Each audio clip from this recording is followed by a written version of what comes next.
আসসালামু আলাইকুম সবাইকে মোর ছোট্ট পরিবারে স্বাগতম। দেশ এবং দেশের বাইরে থেকে যে যেখান পর ভিডিওটা দেখতেছেন আশা করছি সবাই ভালো আছেন।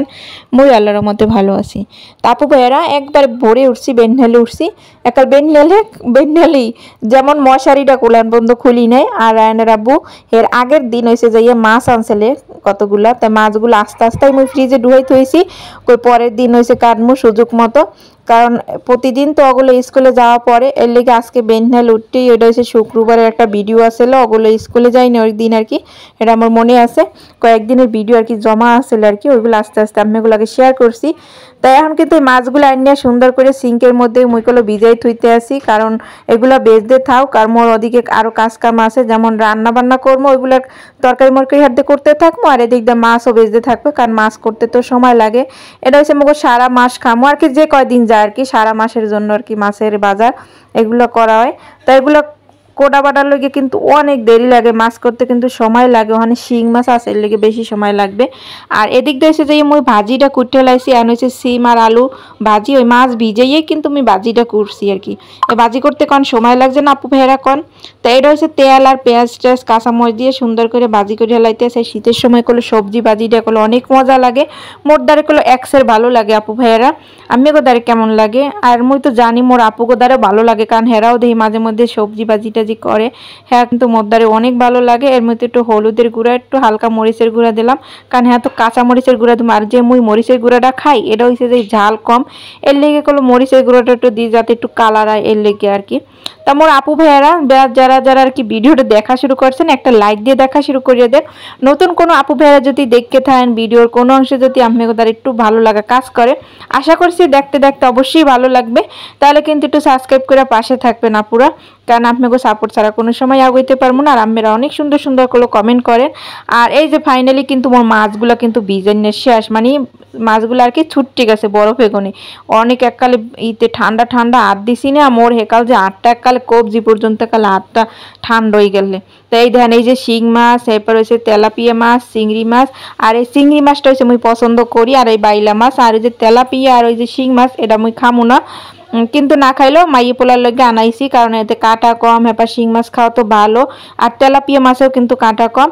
আর এই ফাঁকে কিন্তু মাছ যে দেখাইলাম মাছ আন কোডা টোডা দো আকার সুন্দর, এই করতে যে অনেক সময় লাগছে আপু ভাইয়ারা, হ্যাঁ আর কি কম। হ্যাঁ যদি আমি ভিডিও আকারে ধারণ করতাম, হ্যাঁ পূর্ণদুর্গ বাংলা ছায়াছবির মতো অনেক বড় একটা ভিডিও হইতে আর কি।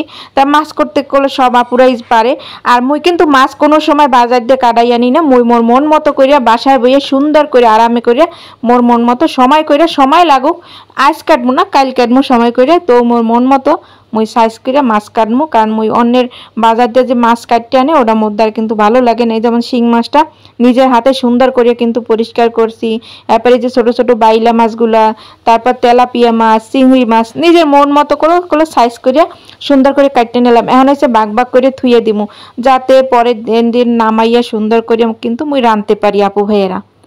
আর মোর এইভাবে যে কথা কই মুই যে বরিশালের বাসায়, এটা কিন্তু মোর অনেক আপুরা পছন্দ করে। আবার কারা কারা পছন্দ করেন না হ্যাঁ কোনো কমেন্টে জানাইয়েন, কারণ মুই হাতে কিছু মনে করবো না, কারণ মোর আপুরা যেভাবে পছন্দ করবে মুই কিন্তু ওইভাবেই আর কি কথা করার চেষ্টা করবো। আর ফাইনালি কিন্তু মাছ বাগ বাগ করে ফ্রিজে থুয়েছি। আর এখন হচ্ছে তেলাপিয়া মাছটা ওগুলোর জন্য রাখছি। এই তেলাপিয়া মাছটা হচ্ছে টমেটো দিয়ে ওগুলোর জন্য বুনা করে দিমু।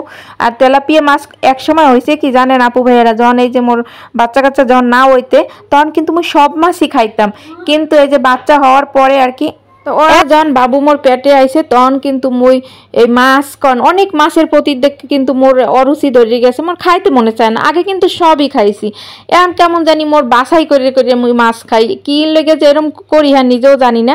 এক সময় কিন্তু মুই সব মাছই খাইছি, এখন হয়েছে আমি বাচ্চা বেচে খাই। যেমন এই চাষের মাছগুলা ঢাকা শহরে খাইতে মন চায় না। এই যে তেলাপিয়াটা, এই তেলাপিয়াটা কিন্তু আমি দেশে গেলে খাই, যেমন মোকে পুকুরে কিন্তু মাছ আছে ওগুলা যদি ধরা হয় ওগুলা কিন্তু আমি পছন্দ করি, কিন্তু ঢাকা শহরে জিএল মাছ যেগুলো চাষের ওগুলো কিন্তু মোর আর ভালো লাগে না।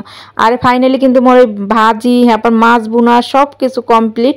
এটা হচ্ছে মোর দুপুরের খাবার, কারণ মাছ কাইটা রান্না বান্না করা এরপর কিন্তু ঘরের সমস্ত কাজ কাম করা এটা কিন্তু অনেক বড় একটা প্যারার ব্যাপার, ঝামেলা আর কি।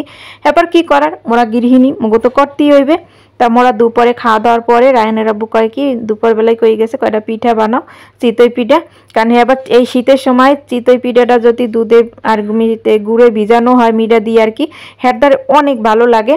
তাই যেহেতু হাজবেন্ড খাইবে, ওরাও দুই সাইডে খাইবে, মাইয়ে পোলা কিন্তু বিজানি পিঠাটা খাইতে চায় না, মোর পোলা একটু আবার শুকনা পিঠাটা আর কি ও পছন্দ করে। আর এই হাঁসটায় মুই পিঠা বানাম, আর মাশাল্লাহ দিলে মোর হাতের পিঠা কিন্তু অনেক সুন্দর হয়।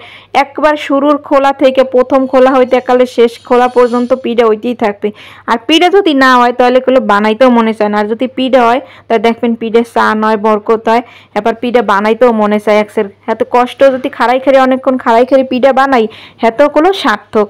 তারপর ওই গোলাটা হয়েছে মেন, গোলাটা হয়েছে কি ওর আব্বু যেই দুপুরবেলা কইয়ে গেছে যে পিঠা খাইবে, মুই সাথে সাথে গুড়ি নামাইয়া, কারণ মোর গুড়ি কোড়াই থায় ফ্রিজের টুকটাক অল্প কিছু, মুই সাথে সাথে লবণ টবণ পানি দিয়ে মাইককে ভালো করে এককাল মধ্যে থুয়ে দিই। আবার যখন নামাই পিঠা বানাইতে তখন হের আগেও ভালো করে ফেরি, তাহলে পিঠা গুণ এককাল টস টস হয়। দেখছেন মাশাল্লাহ মাশাল্লাহ কত সুন্দর হয়েছে। আর এই পিঠাগুলো হলো দুধ দিয়া সুন্দর মিঠা দিয়ে খেজুরের মিঠা দিয়ে এরপর ভিজামো আর খাইতে বেন্যা লুটে নাস্তা পানি মানে রাইতেও খাইতে দিমু, আবার ব্যানেও খাইবে। আর নিজের হাতে পিঠা বানাই, দোকানে কেনা পিঠাও কিন্তু খাই মোরা মাঝে মধ্যে, হয়তো 2-4 রান আনয় বত্তা দিয়ে খাওয়া পরে, কিন্তু ওই যে শীতাইলে কিন্তু ঘরে যে পিঠা বানাই না এটা কিন্তু একটা অন্য রকমের, যদি নেজ বানাইতে পারে অন্য রকম একটা আনন্দ কাজ করে। আর খাইতেও কিন্তু মজা, এটার মধ্যে কোনো সোডা কোনো কিছুই কোনো দেওয়া নাই, শুধু চাউলের গুঁড়া দিয়ে সুন্দর সুন্দর ফুলকো ফুলকো চিতই পিঠা। কারণ মুই আগে পিঠা বানাইতে পারতাম না, ওই যে কয় না বানাইতে বানাইতে একটা হয়ে যায়, কারণ আগে গ্যাসের চুলায় বানাইতেই পারতাম না, যে গ্যাসের চুলায় যে পিঠা হয় সেটা মোর দ্বারা হইতে না। কিন্তু মুই কোনো সময় হাল ছাড়ি নে, পিঠা হইবে না কা, আজ নষ্ট হইবে কাল তো ভালো হইবে, এরকম করতে করতে মোর এখন কিন্তু আয়ত্তের মধ্যে আইয়ে পড়ছে একেবারে, যে কোনো পিঠা এই টুকটাক যাই খাই বানাই খাই নিজের হাতে। আর এগুলো কিন্তু মাশাআল্লাহ অনেক সুন্দর হয়, আর প্রত্যেকটা খোলা কিন্তু সুন্দর সুন্দর করে ফলছে। মোর মনে হয় কি যে প্রত্যেকবারই আমি এগুলোকে ভিডিও করে দেখাইতে পারতাম, যে প্রত্যেকবারই এত সুন্দর সুন্দর টস টস হয়েছে। এই দেখেন, আর ওই পিঠার নিচে যে কালো কালো হয় না, ভিজাইলে পরে অনেক কালারটা অনেক বাদামি বাদামি কালার, একাল সুন্দর একাল উঠেও যায় একাল খলখলাইয়া সুন্দর। দেখছেন আপু ভাইয়েরা? আর কারা কারা পিঠা বানাইতে, অনেক আপুরা কিন্তু পিঠা বানাইতে জানে না, মানে হয় না গোয়াতে মোরাতে কিন্তু হইতে না, কিন্তু আমরা হাল ছাড়বেন না, পিঠা হইবে আস্তে আস্তে বানাইতে বানাইতে কিন্তু হইবে। আর অনেক আপুরা কিন্তু অনেক সুন্দর সুন্দর পিঠা বানায়, শীত তারপর পিঠা যে মিঠা, হ্যাঁ কি কমু, পিঠা মিঠা না খাইলে হয় শীতের সময়। আর মোর ঘরে তো শীতের সময় পিঠা মিঠা লাগবেই। আর মুই বর্ষার সময় সিজনে যে সময় বৃষ্টি পরে বাইরে সেই সময় মুই পিঠা পিঠা বানাই খাইগুলো, কারণ মোর পিঠা মিঠা ওই লাগবেই। মাঝে মধ্যে পিঠা না খাইলে মনে হয় কি যে কি যেন অনেক দিন বড় কি যেন খাই নাই, কি যেন খাই নাই। এই যেমন মগো ওই যে একটা মিষ্টি আপু আছে না, মানসুরা মুন্নি আপু, হ্যাঁ কিন্তু অনেক পিঠা বানায় মাশাআল্লাহ। আর এটা হচ্ছে খেজুরের গুড় দিয়ে সবাই সন্ধ্যার পর নাস্তা, এটা মিশরে দিমু এই জন্য রেডি করে রাখছি। আর এই খেজুরের জোলা গুড় দিয়া, আর এই যে ঝোলা গুড়, এই গুড়টা কোথার কইতে পারেন মোর আপুরা, আপনারা কমেন্ট করে কইেন তো এই গুড় কাঠ থেকে আমি নিছি, জানি মোর আপুরা অনেক কইতে পারবে। আর এই ধান মাশাআল্লাহ পিঠাগুলো কি কত সুন্দর হয়েছে, মোর খালি চাইয়েই থাকতে মনে চায়। এই কয়দিন আগে খাইছি কয়েকবার কিন্তু পিঠা টিঠা খাওয়া হয়েছে। আর এই হয়েছে যে দুধ, আর দুধটাও খাঁটি দুধ একেবারে, মগো বাড়ি এলাকাও গরু আছে, হারা হয়েছে অনেকগুলো গরু পালে, তো গরুর দুধ হারা প্রতিদিনই তো আনে আর কি ঘরে, তা মই যে সময় লাগে হ্যাঁ গোহিন্দে দুধ নিয়েই, আর এই দুধ আনে আনাম দুধে আর কি পিঠাগুলো ভিজাইতে আসি। আর খেজুরের গুড় হয়েছে আলাদা জাল দিমু, কারণ আলাদা জাল দেওয়ার পরে যখন একটু গরমটা কমবে তখন আর কি এর লাগে মিলাই দেবো, কালারটা অনেক সুন্দর হইবে আর কি। আর এই পিঠা অর্ধেক রাখছি, অর্ধেক শুকনা খাইছে গুড় দিয়া নাস্তা হিসাবে, আর অর্ধেক হয়েছে যে ভিজাইছি। আর এই দেখেন মিডায় কুলে জাল দিতে দিছি, 2 চুলা আর কি বয় দিয়েছি। আর এই দেখেন পিঠাগুলো কত সুন্দর ফুললে ফুললে ওটা ধরছে। আর এদিক দিয়ে কিন্তু মোর মিডার জালটা, মিডা যে জালটা শুরু করছি ওরে গেরান আর গেরান কি কম। আর তা মোর কিন্তু দুধ আর ওই মিডা মিশাইছি রাইতি, এটা হল বেন্যা লুটে, এই যে দেখেন বেন্যা লুটে কিন্তু পিঠাগুলা দেখছেন মাশাআল্লাহ কেমন টস টস হয়ে গেছে। আর এই পিঠা খাইতে যে এত মজা লাগছে কি আর কমু। আসলে ঘরের মানুষে যদি যে কোনো জিনিস যদি খায় তৃপ্তি সহকারে আর যদি বানাই হলে কিন্তু মনের মধ্যে একটা আনন্দ লাগে। আর যদি বানানোর পর দেখা গেছে খায় না, পছন্দ করে না, তাহলে আর বানাইতে মন চায় না। কারণ রায়নের আব্বু পছন্দ করে বিলেই এর লেগে আর পছন্দের পিঠা একটা বানাইলাম, দুধ চিতই আর কি সুন্দর। মিডা কালারটাও অনেক সুন্দর আছে না আপু ভাইয়ারা, কারণ খেজুরের গুড় আর দুধ এটা যদি মিশ খায় তাহলে কালারটাও কিন্তু সেই খাইতেও যেমন মজা লাগে আর দেখতেও কিন্তু অনেক সুন্দর লাগে না আপু ভাইয়ারা। জানি না কোন কোন আপু ভাইয়ারা এখনো মোর বকবাকানি শুনতে আছেন, কিন্তু মোর কলিজার আপুরা ঠিকই শুনবে, যারা মোর সাপোর্ট করে, মোর পাশে থাকে সব সময়ের জন্য। আর পিঠাগুলা কিন্তু এত সফট, এত সফট। আর এই মুই ভাঙতে লইছি, হ্যাঁ দৌড়াদৌড়ি করতেছে, মানে প্লেটটা হয়েছে চিতনা প্লেট, তো দৌড়ে দেন এবার পাশের কই রাগই কয়েক দূর ওটার ইহর মনে ওটা দৌড়াদৌড়ির উপরেই আছে পিঠাটা। আর প্লেট চিতনা এর লিগে পিঠাগুলো দৌড় মারে। এই দেখেন কত সুন্দর হয়েছে, দেখছেন একবারে ভিতরে জালি জালি। সবাই ভালো থাকবেন, আল্লাহ।